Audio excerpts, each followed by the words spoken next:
खुलुमबाय नोंथांमोनखौ बयखौ बरायबाय।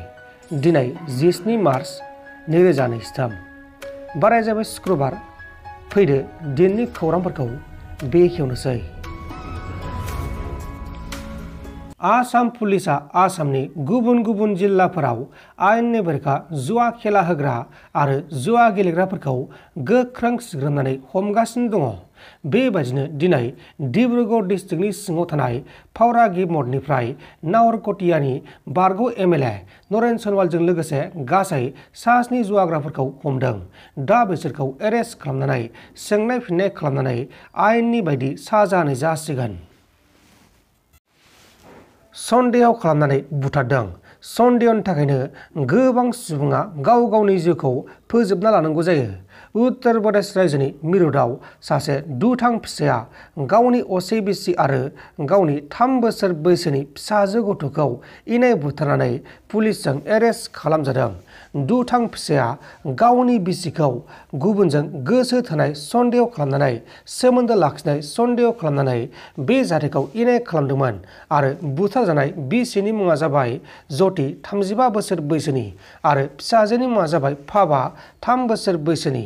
बे समाव बुथारग्रा दुथां दायनिगिरि फिसाय आशीष कुमारखौ पुलिसा एरेस्ट खालामनानै जोबथेसालिसिम दैथायहरनाय जाबाय। लोगोसे बे जाथायखौ लानानै ओनसोल नाङैनो सोमखिखांदों। जोंनि बे हादोरनि गुबुन गुबुन रायजोफोराव सैमाफोरखौ फिदों, नाथाय सैमाफोरखौ सामलायनो हायाखै, सैमाखौ जोथोन लानो हायाखै। बेबायदिनो सैमानि गाग्लोबनायाव गोबां गथ'फोरा अबथिरायै जिउ गोमागासिनो दङ।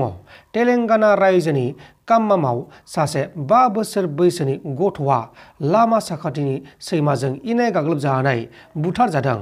गथ'आ सैमानिफ्राय रैखा जानो नागिरदोंमोन, नाथाय हायासै, अबथिरायै थैनांगौ जाबाय। थैनाय गथ'सानि मुङा जाबाय बानद भारत। जेब्ला गथ'साया गावनि न' साखाथियाव गेलेगासिनो दंमोन अब्लानो बे जाथाया जादोंमोन। मोनसे गिख्रंथाव लामानि जाब्रबथाय जादों। बे गिख्रंथाव लामानि जाब्रबथायाव गोबां सुबुङानो जोखोम जानांगौ जादों। उत्तर प्रदेश रायजोनि सिङाव थानाय सुल्तानपुराव गंसे पुलिसनि गारिया कन्ट्रल गोमानानै गंसे बाजार जाग्रा ओनसोलाव हरखाबै जाब्रबथाय जानानै 6 सुबुङा गोब्राब जोखोम जादों। नाथाय बे जाथायाव रावबो जिउ खहा जायाखै होननानै खौराङाव फोसावनाय जादों। बे समाव जोखोम जानायफोरखौ फाहामसालियाव फाहामथाय होगासिनो दङ। गिथाव बाथाव हेलिकप्टार क्रास जादोंमोन। मैया जोंनि बे सा-सानजा भारतनि अरुणाचल प्रदेश रायजोआव गिथाव बाथाव हेलिकप्टारा बेरदोंमोन। अरुणाचल प्रदेश रायजोआव इन्डियान आर्मिनि गंसे गान्दुला एबा हेलिकप्टारा बेरनाय जाथायाव मुंख्लं जानाय 2 आर्मि जवान एबा पाइलटनि सिनायथिखौ फोसावनाय जाबाय। मुंख्लं जानाय पाइलटफोरनि मुङा जाबाय PB रेड्डी आरो मास्यान ए। नोंथांमोन दासिमनि माखासे खौरांफोरा बेखिनिनोमोन।